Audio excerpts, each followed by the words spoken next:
Se a gente consegue controlar a língua, a gente consegue controlar o universo. É muito, muito bom isso aí. Gente, esses dias têm sido maravilhosos, né? Sexta-feira foi ótimo. Ontem, olha, eu vou dizer uma coisa. Eu costumo dizer que crente não perde, mas ele deixa de ganhar algumas coisas boas, né? Se você não foi, por alguma razão assim, não tão importante, da próxima vez, se esforce para estar, porque pensa em algo extraordinário que o pastor Maurício e a Cátia e toda a equipe fizeram para nós ontem. Quem esteve ontem no barco diz a mesma coisa. Amém. Queridos, assim, foi fantástico. Eu estava assim vislumbrando toda aquela paisagem, comida, o relacionamento, as pessoas, todo mundo muito bonito, tudo muito organizado, tudo muito limpo, né? À altura desta igreja aqui, amém? E eu espero que vocês possam seguir com isso, eu aconselho que vocês sigam de aqui. Foi assim, a cerejinha do bolo, não foi não? Glória a Jesus. Bem, nós caminhamos por muitos assuntos aqui estes dias, assuntos fortes, e eu considero eles determinantes para construirmos uma família de sucesso, uma família vencedora.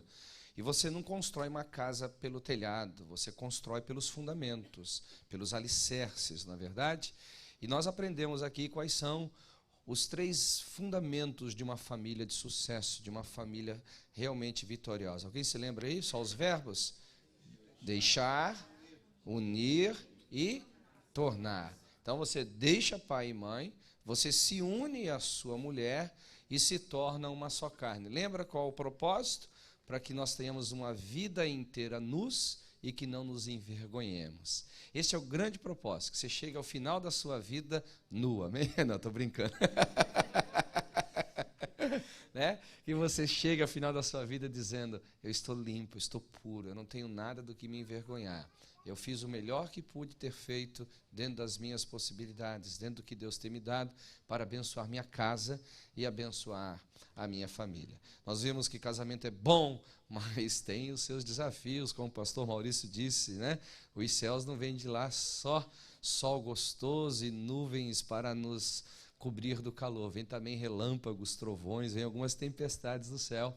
E a vida de casado, irmãos, ela é assim mesmo. Aliás, Deus até nos avisou que seria assim, mas você não quis ler e casou, então agora... né? Paulo disse, né? Olha, eu quero te aconselhar, meu irmão, seja igual eu, né? Não precise de mulher, mas você foi um daqueles como eu, que não consegue viver sem mulher, porque o homem não consegue viver sem mulher mesmo, né? Jesus veio dizer, são poucos que têm essa condição, esse privilégio. Olha, estou brincando. Mas nós não conseguimos viver sem elas. Então, a vida de casal, a vida de casado, a vida de família, ela realmente tem os seus desafios, mas nós não precisamos ter medo. Cristo está no barco e Ele acalma o temporal. O que não podemos é estar como os discípulos estavam dentro do barco, com o coração endurecido, para não entender os valores do reino, para não entendermos os princípios do reino dos céus. Bem, eu estou fazendo essa pequena introdução para ajudar os irmãos que não puderam estar aqui. E a gente percebeu que nessa questão de deixar pai e mãe, o grande alvo é quebrar com a dependência. Nós não podemos construir uma casa na dependência de outra casa. O grande objetivo de deixar pai e mãe é quebrar com a independência. Mas isso não quer dizer que você não vai levar a influência, que você não vai levar os bons costumes da sua casa. Aliás, eu sempre digo que bons costumes precisam ser mantidos. Você precisa zelar para que eles não se percam ao longo da sua história. Se unir à sua mulher significa construir, ter uma só missão, um só propósito, olhar a vida numa ótica onde as óticas, mesmo que sejam diferentes, não sabotam o propósito, não corrompem aquilo para o qual Deus nos uniu, aquilo que nós entendemos que podemos construir juntos. E para mim aqui está a parte mais difícil do relacionamento. A parte mais difícil é você se unir, porque são 2 universos diferentes. As pessoas que se dão em casamento vêm com hábitos, pensamentos, vêm com situações diferentes. Agora, fundir esses 2 universos em um é um desafio muito grande. Por isso que eu sempre digo que o começo do casamento é bom, mas conforme vai se passando os anos, o casamento fica melhor. Hoje, por exemplo, eu amo muito mais minha mulher do que quando eu a tomei em casamento.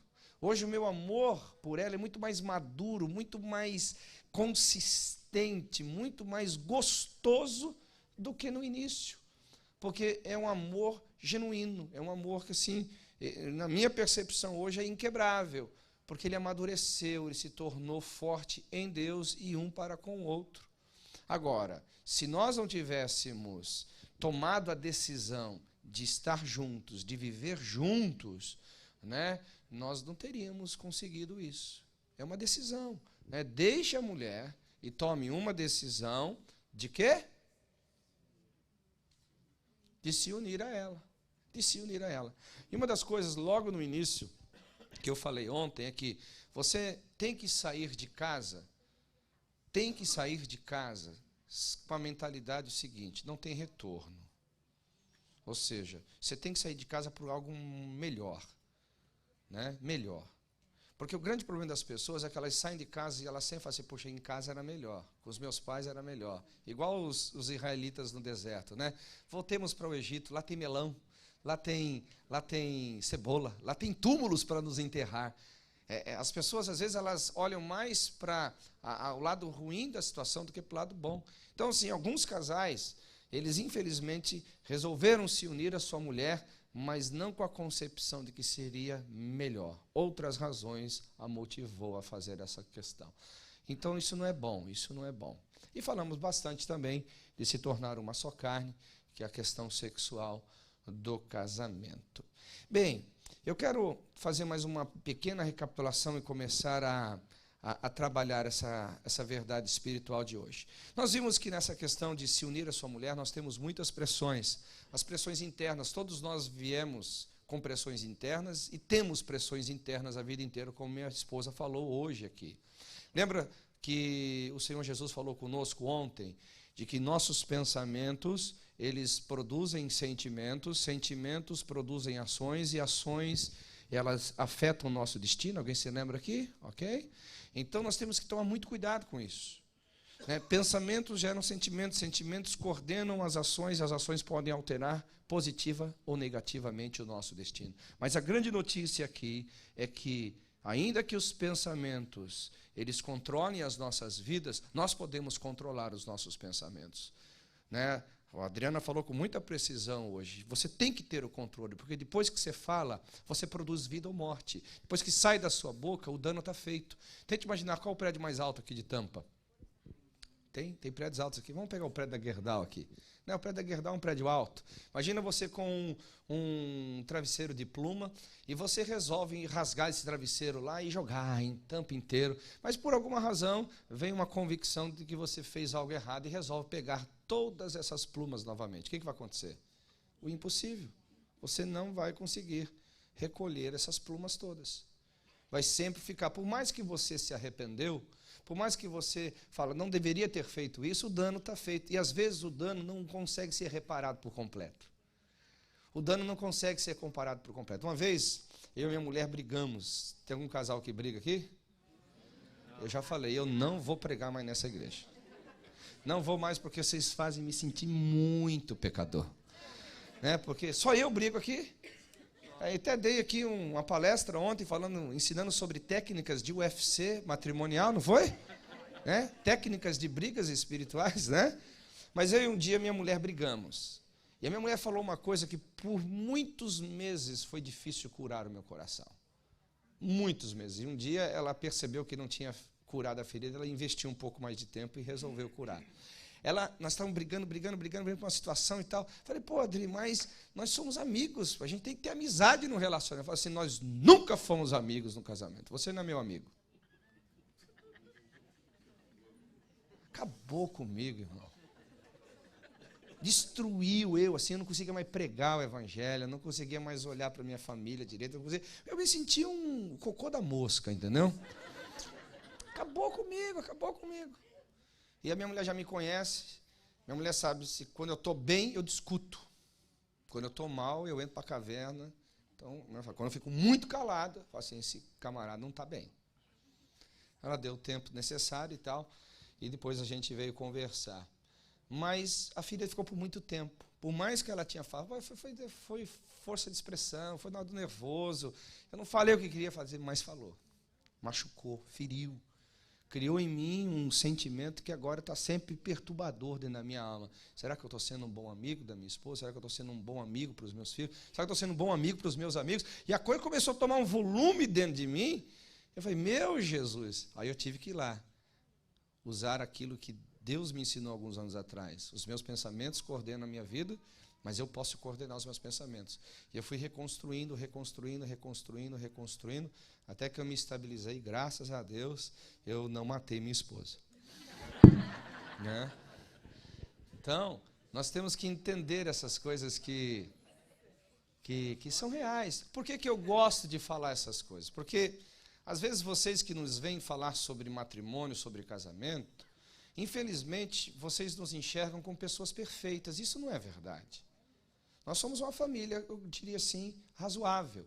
Somos uma família que estamos lutando para ser os melhores exemplos possíveis. Mas temos falhas, temos defeitos, temos erros.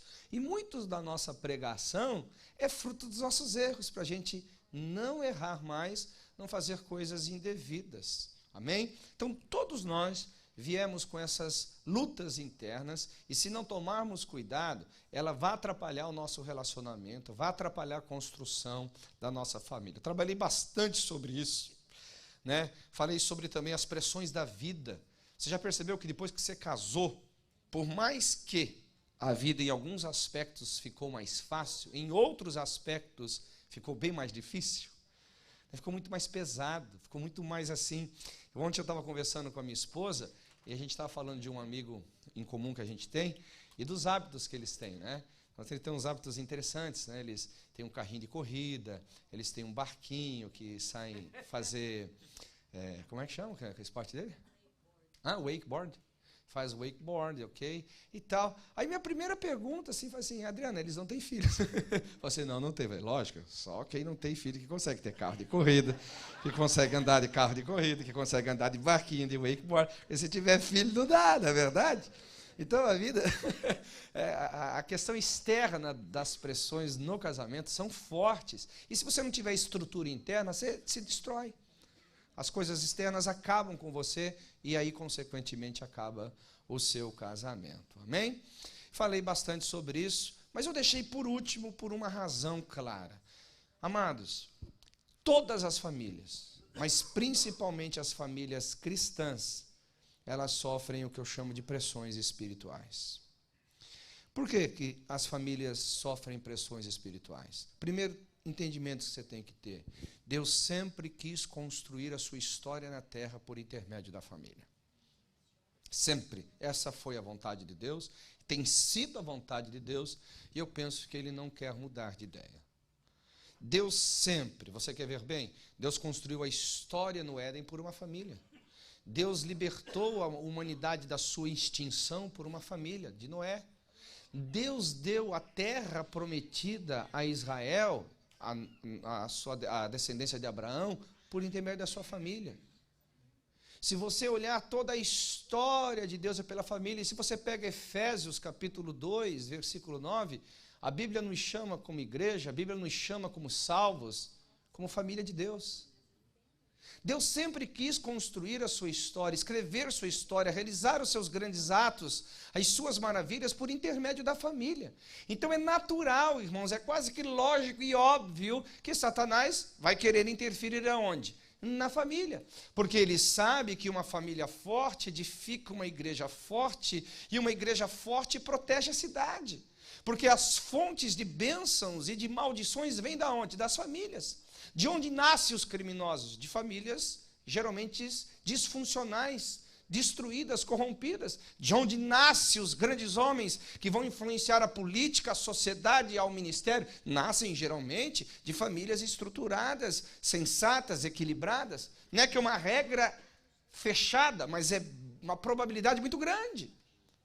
Então, se Satanás conseguir entrar numa cidade e destruir as famílias, automaticamente ele destrói a família.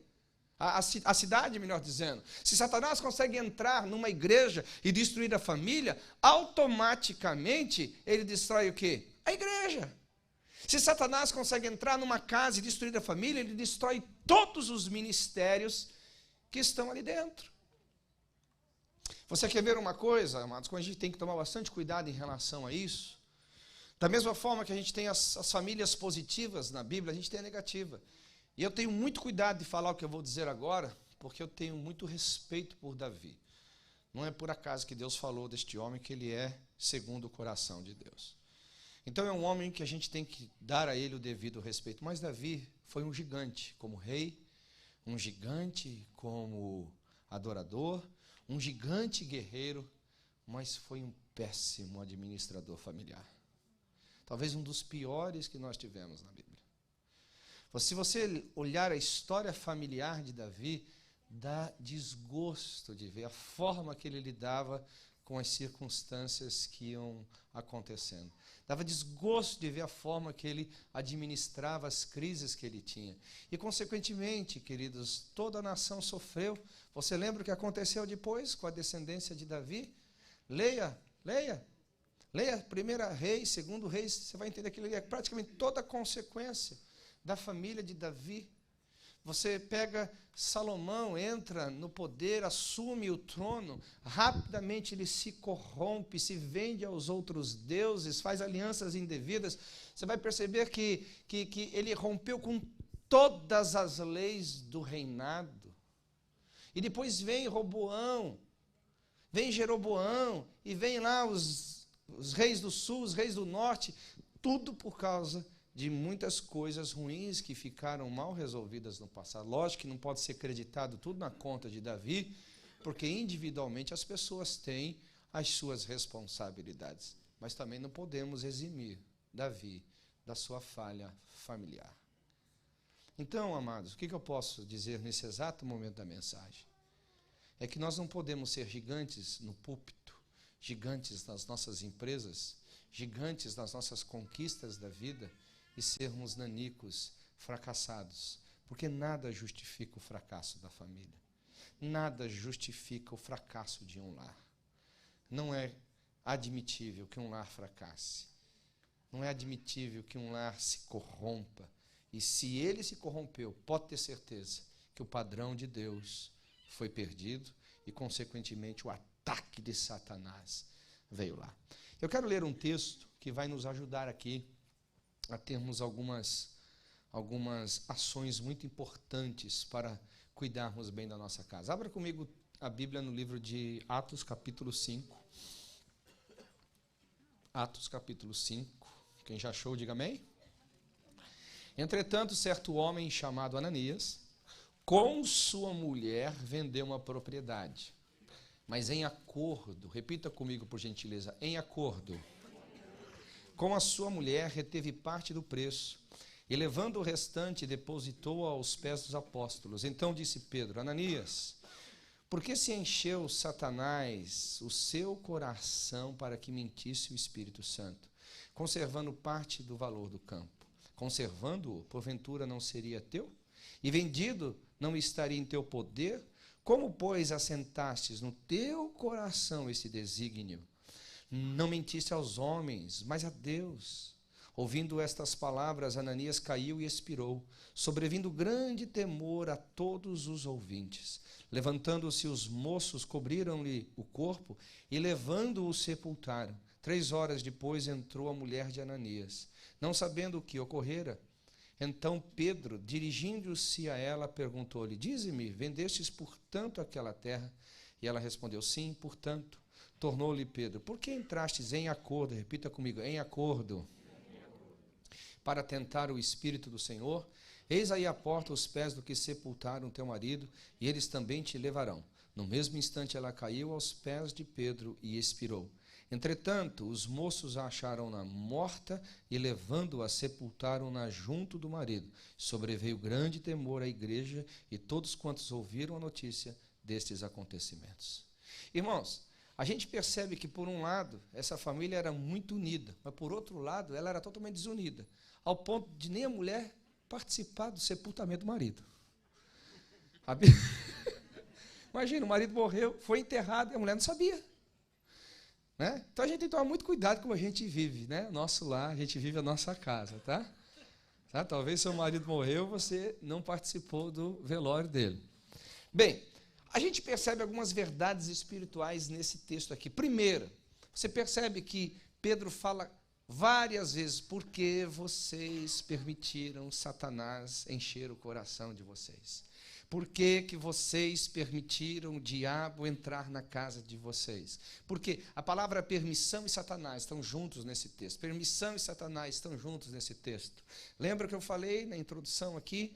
Não é por acaso, irmãos, que o diabo quer destruir as famílias, porque ele sabe que as famílias são o canal da manifestação de Deus na terra. As famílias são o instrumento de Deus fazer coisas extraordinárias aqui na terra. E ele vai tentar entrar. A questão é que o diabo não tem esse poder todo que a gente pensa que ele tem. Aliás, ele só tem poder restrito àquilo que nós permitimos ele fazer. Tudo que está acontecendo em nossa casa como ataque satânico, pode ter certeza de que algo está acontecendo permitindo ele entrar. Você lembra de ontem, quando nós ministramos sobre a questão sexual do marido, da esposa? A questão do sexo não é só o sexo.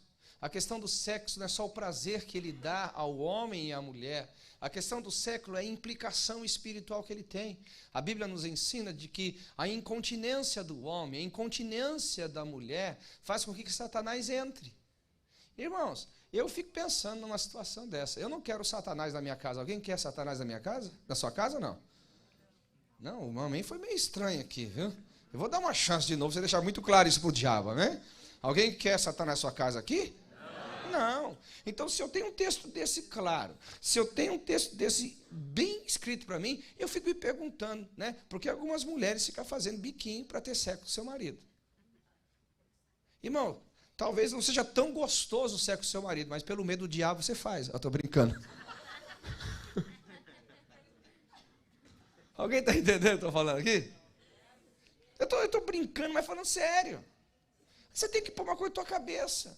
Porque o que vai acontecer nessa incontinência? É simples. Né? Eu já aconselhei muitos casais que a mulher falou assim: não, meu marido me traiu, meu marido me traiu, meu marido me traiu, meu marido me traiu. Aí eu fiz uma pergunta para ela: o que levou o seu marido a te trair? Eu peguei casais que as mulheres não têm relação sexual com seu marido por anos. Anos! E quando tem, é uma desgraça. Porque é tão mal feito, de tão má vontade, que o marido fica maluco. A mesma coisa o marido. Então nós temos que parar para pensar sobre isso. Satanás está tentando encontrar meios. A Bíblia fala que ele está ao nosso derredor, procurando uma ocasião, procurando alguém que ele possa tragar. Agora, não vai ser eu. Espero que não seja você que venhamos dar ocasião para que Satanás consiga implementar a sua intenção de destruir nossa casa. Assim como Ananias e Safira. Por que permitiram? Por que permitiram? Você não tem que permitir, você tem que andar em vigilância com o seu marido, você tem que andar em vigilância com a sua esposa, para que o diabo não entre. Muito importante isso. Você percebe que o que mais une um casal também se torna a fonte de maior divórcio na face da terra? Ainda vamos falar sobre sexo aqui. Irmãos, o sexo e o dinheiro, que são os dois, um dos outros pontos aqui que eu vou tratar daqui a pouco, são as maiores fontes de divórcio entre os casamentos. De fontes de destruição. Porque as pessoas permitem que Satanás entre nessas duas áreas. Então, eu quero falar algumas coisas aqui. O que faz a gente deixar o diabo do lado de fora ou deixar o diabo do lado de dentro? Amós capítulo 3, versículo 3 diz: poderão andar dois juntos se não há acordo. E a palavra acordo aqui é que, infelizmente, Ananias e Safira entraram em acordo por coisas ruins. Entraram em acordo para fazer coisas indevidas. Entraram em acordo para assumirem posições que não deveriam assumir. Então você como esposa, você como marido, deveriam ser atalaias da casa de vocês dizer, não, espera um pouquinho, nós não vamos entrar em acordo em relação a isso, porque isso está errado. Lembra ontem como eu falei sobre lutar pelas causas sérias, necessárias? Eu vejo que muitos de nós gastamos energia com coisas até assim que poderiam ser, sabe, deixadas de lado, poderiam ser até assim ignoradas. E muitos de nós, infelizmente, pelas causas que deveríamos lutar, parece que somos fracos. Não agimos como deveríamos agir. Querido irmão, você tem que falar o seguinte, no que nós entramos em acordo, o que são valores dentro de nossa casa, o que pode entrar dentro da nossa casa, o que não pode entrar dentro da nossa casa. Entra pela área da comunicação que eu falei ontem. Uma família, ela precisa aprender a se comunicar. E a comunicação é a base central de um bom acordo. É a base central de ações que vão prevenir a ação do diabo e permitir a ação de Deus. Agora, eu quero te fazer uma pergunta, não vai responder publicamente, não. A maioria de nós já lemos esse texto e a gente sempre olha o poder dos apóstolos. Mas a gente pouco olha esse texto, o fracasso de uma família. A gente olha a igreja sentenciando o pecado. Mas a gente pouco olha o pecado que estava dentro de um lar, de uma família. Nós precisamos entrar em acordo para podermos andar juntos. Acordos certos, acordos devidos, acordos que realmente valham a pena a gente seguir adiante. Então a primeira coisa que a gente tem que entender aqui, irmãos, por mais que a gente entenda uma coisa, por mais que a gente não quer ver família destruída, marido não salva a mulher e mulher não salva o marido. Você não pode também assumir essa responsabilidade excessiva, porque senão fica pesado para você. A minha mulher vai para o céu porque ela reconheceu Jesus como Senhor Salvador. Eu vou para o céu, é a mesma coisa. Ela vai para o céu se ela alimentar a fé dela, se ela alimentar a comunhão dela com Jesus. Eu também. Agora, se ela não quer orar, se ela não quer buscar Deus, se ela não quer ter vida com Deus, eu vou tentar incentivá-la da melhor forma possível. Vou tentar encorajar da melhor forma possível. Mas não sou obrigado. Como que eu vou colar um super bônus no joelho dela e fazer ela orar? Vou pôr uma matraca na boca dela, fazer ela abrir para orar? Não posso fazer isso por ela. Ela não pode fazer isso por mim. Mas o que não pode é entrar em acordos ruins. Achando que isso está certo. Achando que isso é devido para um lar. Não, não é. Você percebe que quando eles venderam uma propriedade, eles trouxeram um princípio para dentro de casa. Então, vamos reter parte do dinheiro? Ambos falaram, vamos. Ambos concordaram. Por isso que ambos foram sentenciados. Agora, se o seu marido chega lá com uma prática sexual que você, mulher, não quer, se você não acha que é digno de uma mulher, e por causa disso você vai ceder agora só porque ele é seu marido? Não, você tem que ser mulher. Isso não honra a Deus. Isso denigre a mim como pessoa. Se o seu marido chega lá querendo usar o dinheiro para roubar, pelo menos, por exemplo, o dízimo da igreja, para, sabe, trapacear um amigo, trapacear alguém, e fala, mulher, vamos fazer isso? Não, não vou. Não, você é minha mulher, eu sou mulher, mas eu não sou obrigado a concordar com você em relação a isso. Lutar pela causa certa. Lutar por aquilo que protege. O que fez Adão cair foi porque ele perdeu a palavra e governou na alma. O governo de homem e mulher, a influência de um homem para uma mulher, de uma mulher para com um homem dentro de um lar, tem que se manter aonde? Na palavra. Não nas emoções. Eu sei que é muito difícil, minha mulher disse assim, o cônjuge tem uma força, tem uma habilidade, ele tem uma entrada no coração do outro que ninguém mais tem. Então é muito difícil você tomar decisões familiares que não estão totalmente envolvidas com as emoções. Mas uma coisa é certa, a palavra tem que estar acima disso. E o que vai proteger é o seu posicionamento diante do que está sendo proposto para o acordo. Quem está comigo, diga amém.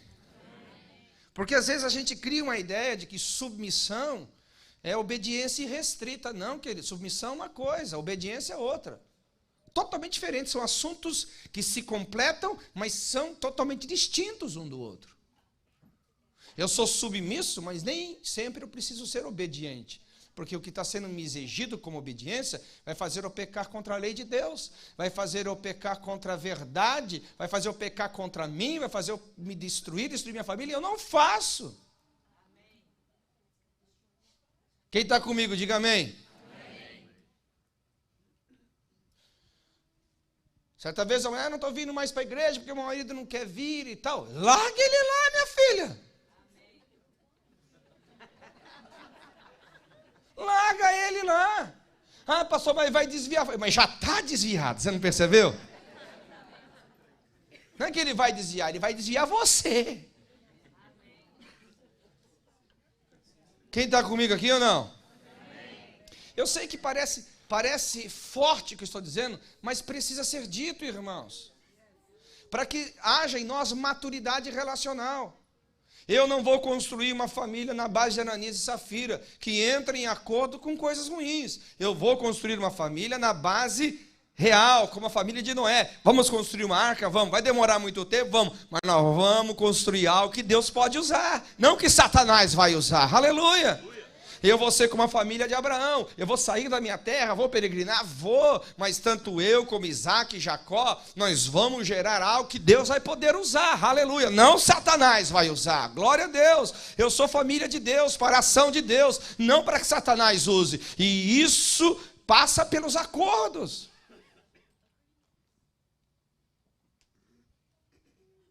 Isso passa da forma como você diáloga. Agora, se nós somos como Ananias e Safira, que seu marido morreu, você nem foi para o velório dele, é difícil entrar em acordo, né? Essa coisa me deixa complexo. Assim, como que enterrou o cara se a mulher saber?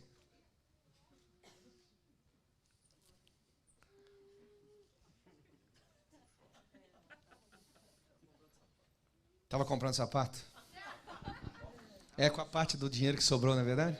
Estava na Tiffany. Alguém está comigo aqui ou não?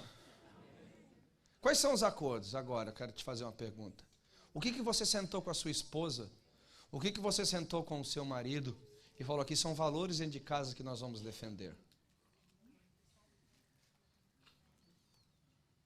O que é claro, que está escrito na parede de casa? Não precisa chegar a esse nível, mas talvez é bom. Mas são os valores da família Jamal.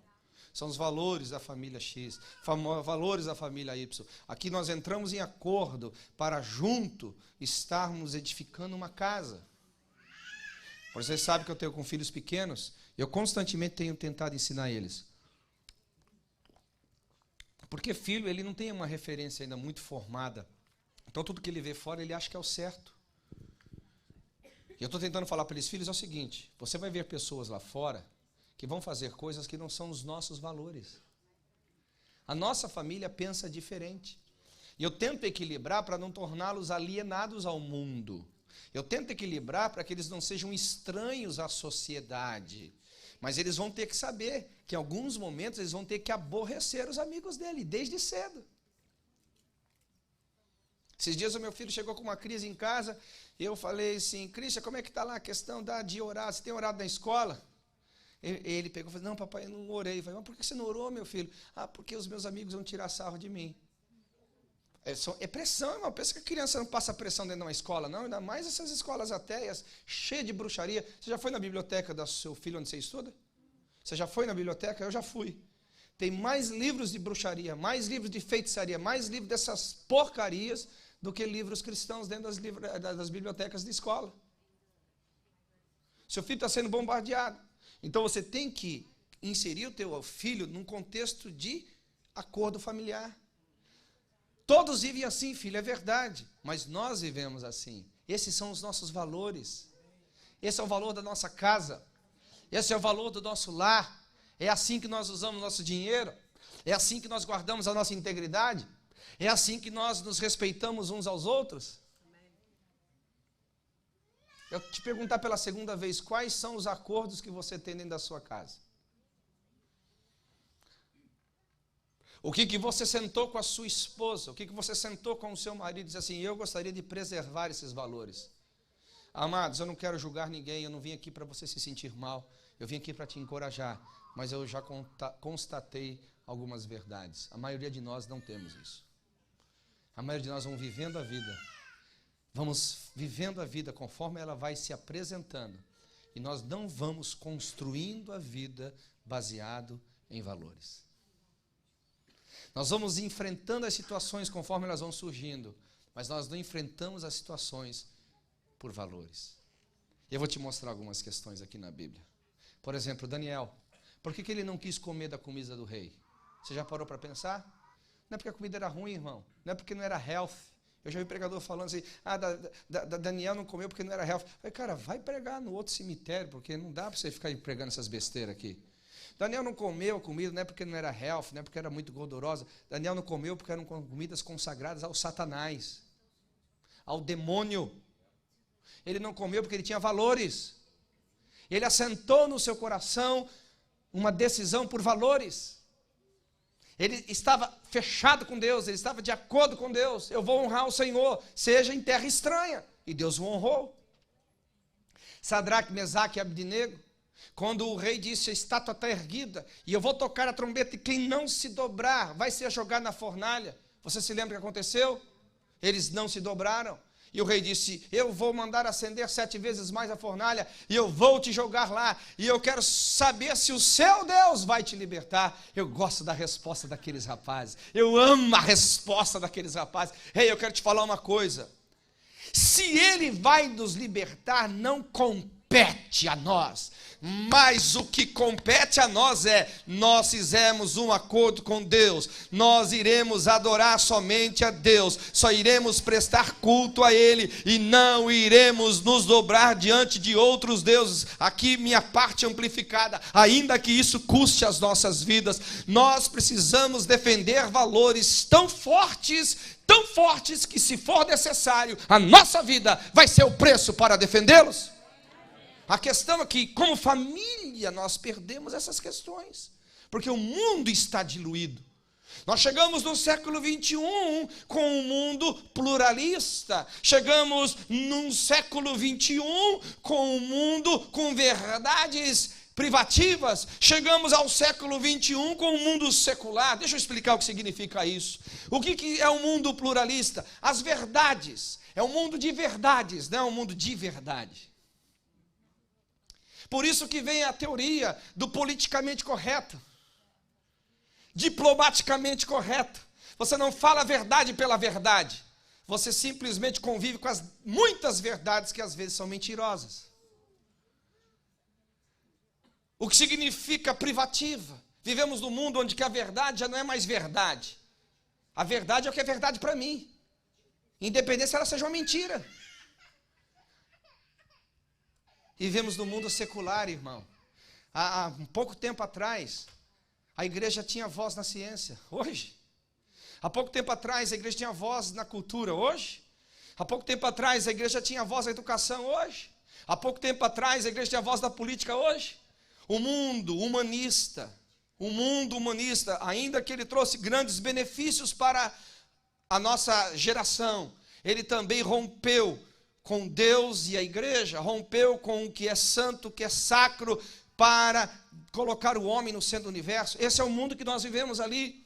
Agora, isso vai ser também alimento para a sua família? Não. A minha família é uma família cristã. A minha família é uma família de Deus. A minha família tem valores, nós defendemos estes valores. Terceira vez que eu pergunto, quais são os acordos que nós fizemos, que você fez, que eu fiz? Isso está claro, isso é repetido, isso é um padrão dentro de casa.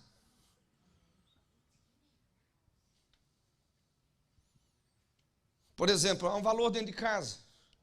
Nós somos uma família sacerdotal. Eu sempre falo isso para os meus filhos.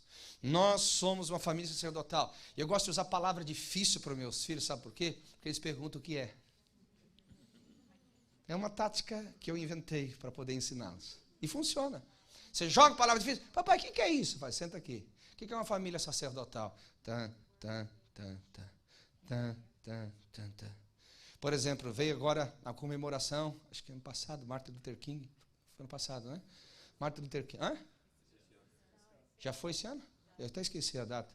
Aí meus filhos, pai, nós comemoramos a escola Martin Luther King e tal, aquela coisa.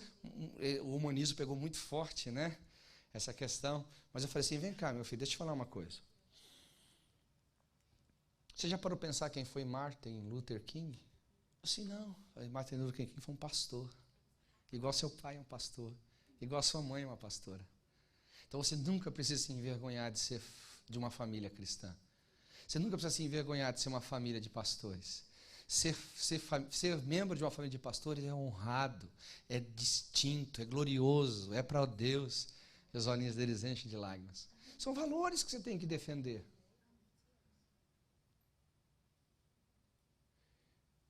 Valores financeiros. No que a gente gasta ou não gasta dinheiro. No que a gente investe ou não investe o nosso dinheiro. Foi o caso aqui, né? Você percebe que o dinheiro foi a porta de entrada de Satanás ao coração daquela família? Lembra que eu disse ontem? O dinheiro é a maior causa de divórcio na face da terra. Não é nos Estados Unidos e nem no Brasil, no mundo inteiro. O dinheiro é a maior causa de divórcio na face da terra. Aquilo que deveria ser para a bênção, para a construção, para abençoar todo mundo, se torna fonte de maldição. Por quê? Porque não tem valores de Deus regindo, não tem acordos divinos.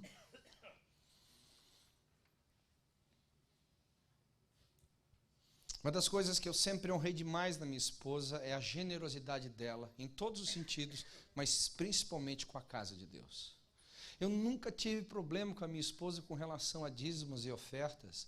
Eu nunca tive problema de nós sermos generosos com a obra de Deus.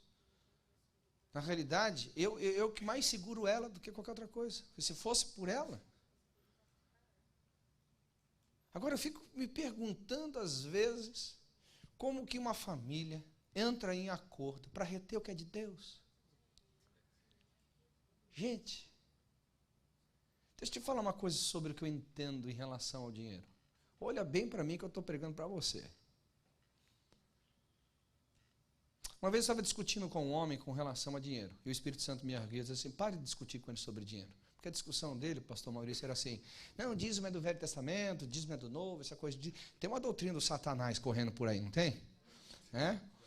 Tem ou não tem? Então, vamos cortar o rabo do diabo agora. Porque a cabeça já foi pisada, irmão. Não precisa mais se preocupar com a cabeça. Agora é só arrancar o rabo. Então a gente tem que parar para pensar o seguinte. Eu estava ali com o Espírito Santo e ele falou assim, por que você está discutindo com ele sobre dinheiro? O problema dele não é dinheiro. Eu falei, como não é dinheiro? Ele está aqui não querendo dar dinheiro, não está querendo dar dízimo, não está querendo dar oferta, não está querendo nada, que é coisa do Velho Testamento. Eu falei assim, Marcelo, o problema dele não é dinheiro. Então qual que é o problema dele? Eu falei assim, o problema dele é amor por mim. Porque se ele me amasse, ele não estaria discutindo sobre dinheiro. A Bíblia fala que o coração do homem está onde? Onde estão as suas riquezas. Se o coração dele estivesse em mim, ele estaria se preocupando de como servir mais e melhor com o dinheiro que ele tem. Ele estaria se preocupando como dar mais, com maior voluntariedade. Você lê os irmãos lá na carta de Coríntios, os irmãos de Colossos, que deram da sua pobreza, e não somente deram da sua pobreza, mas voluntariamente também se entregaram a mim. Falei, é verdade. Então a questão é que ele não tem paixão por mim. Ele não me ama, ele não ama a minha casa, ele não ama a minha igreja. Por isso que ele tem dificuldade em dar. Porque você só investe em quem você ama. Eu falei, Deus, é verdade. Aí quando eu comecei a ministrar aquele homem nessa direção, comecei a andar em vitória com ele. Então a questão aqui é o seguinte, nós como família temos que parar para pensar, poxa, a gente ama ou não ama a obra de Deus? Ama ou não ama pessoas? Ama ou não ama investir? Porque vamos reter, irmãos, aquilo que pertence a Deus, pertence à obra de Deus, pertence às pessoas. O que nos conserva nisso são valores. Você valoriza a obra de Deus? Você valoriza ou não valoriza a obra de Deus? Amém. Aleluia. Então, se você valoriza, não entre em acordos errados. Ponha valores dentro da sua casa, dentro do seu lar, com o seu marido, com a sua esposa, com os seus filhos. Eu tenho um porquinho, tenho um pig bank lá.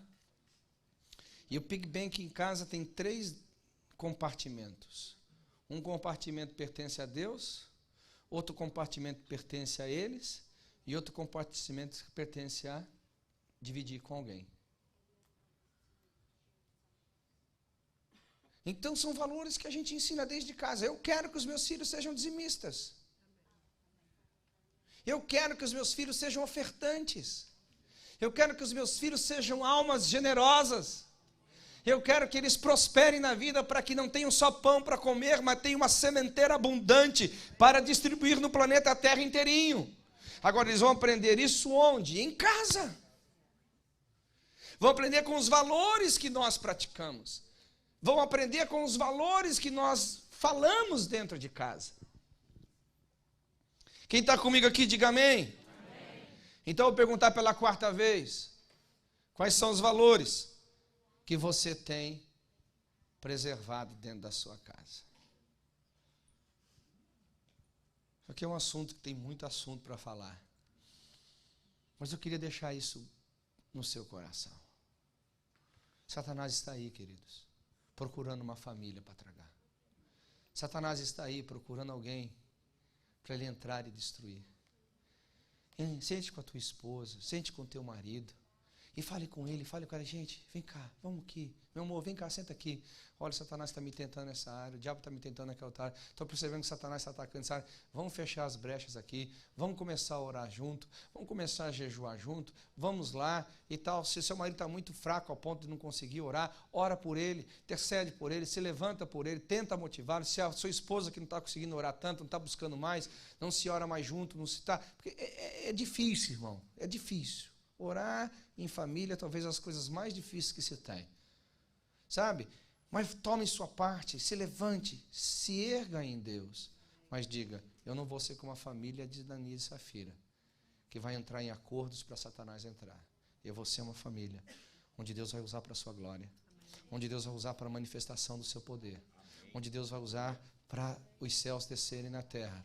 Uma família de glória, uma família de honra, uma família de sucesso, uma família poderosa na terra, em o nome de Jesus. Quantos concordam? Diga amém. Amém. Então eu gostaria que você ficasse em pé nesse exato momento. E eu gostaria de pedir ao anjo dessa igreja, e junto com a sua esposa, Kátia, viessem aqui, por favor.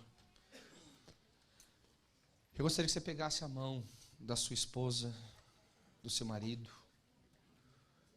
Se você não sabe onde teu marido está, corre antes que vão sepultar ele. Não estou brincando.